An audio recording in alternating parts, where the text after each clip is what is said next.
আরে কে আপনি? আমার পা চেপে ধরছেন, ছাড়েন। চুপ, একদম চুপ, ভিতরে আয়। আরে বাঁচাও না কেউ আমাকে, আর বাঁচাও আমাকে কেউ, একটু বাঁচাও। তাড়াতাড়ি আয়, বুঝছিস? কাজে অফিস তাড়াতাড়ি যেতে হবে। লিমারা তোর বিয়েটা দিতে পারলেই আমরা বাঁচি, ঠিক আছে? লিমা তাড়াতাড়ি এসো। কি ব্যাপার ভাই, লিমা কোথায়? আপু, লিমা তো আমাদের সাথেই ছিল। কি বলতেছিস ভাই? আমি তো ভাবতেছি অন্য কথা। একে তোকে ভাগায় নিয়ে আসছি তোর সাথে বিয়ে দেবো বলে। এখন যদি কোনো সমস্যা হয়, আপু কোথায় গেল? শুনো, ওই জায়গাতে তাড়াতাড়ি চলো। চলো তো আপু, চল ভাই চল। আসো। কি ব্যাপার? লিমা, লিমা, লিমা, কি ব্যাপার? ইস, কি ব্যাপার? ভাই ওঠ, ওঠ, ওঠ ভাই, ভাই ওঠ। ইস, এগুলা কি এখানে কে দিয়ে রাখছে ভাবে? ইস, কি ময়লা।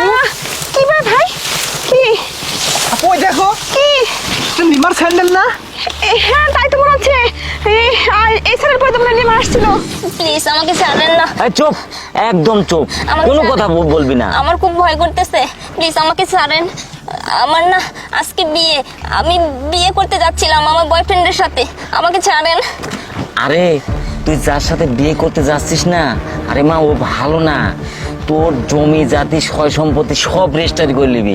আমি তোকে বাঁচানোর জন্য এই ফন্দিটা করেছি, বুঝছিস?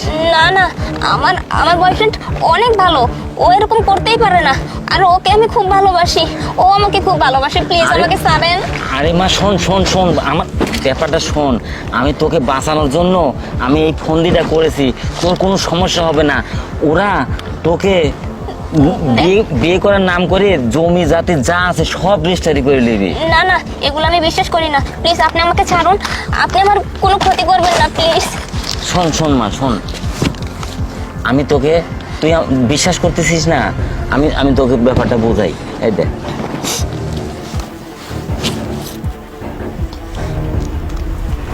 এই দেখ,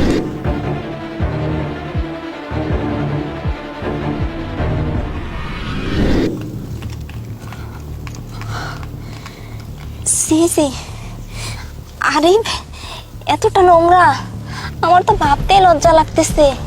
ও আমাকে সত্যিই ভালোবাসে না একটু। ভাই রে, আমি কত বড় ভুল করতে যাচ্ছিলাম। দেখ মা, আমার কথা তোর বিশ্বাস হলো।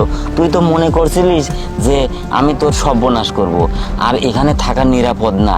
চল এখান থেকে চলে যাই, চল এখান তাতে চলে যাই, ঠিক এখানে আছে, থাকা চাচা। নিরাপদ না। ঠিক আছে। ওরা কিন্তু ফিরে আবার আসতে পারে। আপনি আমার অনেক বড় উপকার করছেন চাচা, আপনার কথা সারা জীবন আমার মনে থাকবে চাচা।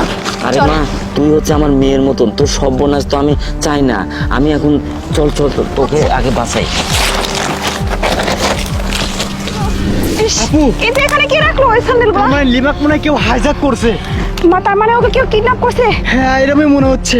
ও কি বিপদে আছে নাকি কোনো ভাই? কি হবে এখন? ওর তো ওঠ, ওঠ, দেখি চল খুঁজি। দাঁড়া, আমাকে ধর। কি হবে ভাই এখন? কোথায় খুঁজবো ওকে আমরা এখন, বল? এটা কি হলো? লিমা কোথায় চলে গেল? এখন আমরা কি করব? ওকে তো ভুলায় ভালায় ফুসলায় ফাসলায় তোর সাথে বিয়ে দেওয়ার জন্য নিয়ে আসছিলাম। ও সম্পত্তির লোভে, ওর বাবার যে সব সম্পত্তির, ওর বাবার একমাত্র মেয়ে। এখন কি হবে ভাই? ও কি চলে গেল নাকি নাকি কেউ কিডন্যাপ করলো? এই পাগল, তোদের আশা পূরণ হবে না। এই পাগল। আপু, এই, কি ব্যাপার? এই যে রেজাউল পাগল না? হ্যাঁ। রেজাউল পাগল। এই, হবে না, হবে না, তোদের চুপ বিয়ে কর। হবে না, এই, তুই তোদের কি আশা করছিস এসব? পূরণ হবে এই পাগল, কি বলছিস তুই? হবে না। পাগলের বাচ্চা পাগল, কি বলিস তুই এগুলো? হ্যাঁ, হবে না মানে? তোরা ওই মেয়েটার জমি জমা সয় সম্পত্তি ফাঁকি দিয়ে রেজিস্টারি করে নিতে চাইছিলি না? আমি সব বলে দিচ্ছি। এই পাগল, এই পাগল, পাগলের বাচ্চা কি সর্বনাশ করলো আমাদের! হাই রে আপু, ভাই! তার মানে রিজাউল পাগল? এ পাগল না আপু, এ যাতে মাতাল তালে ঠিক। আপু, ওদেরকে আমরা পাগল ভাবি। দেখছো এই পাগলটা আছে কত বড় সর্বনাশ করে দিল আমার। কি হবে এখন ভাই? সবকিছু তো হাতছাড়া হয়ে গেল আমাদের ভাই। গেল তো, লাখ লাখ কোটি কোটি টাকার সম্পদ হাতছাড়া করে দিল আপু। কি হবে ভাই? এবার কিভাবে নিয়ে আসবি আপু, ওকে? আমার আর বিয়ে হলো না। এত কষ্ট করে লিমাকে বুঝিয়ে সুঝিয়ে মনে কর কি বলবো, বাড়ি থেকে বের করে নিয়ে আসলাম, এখন সেটা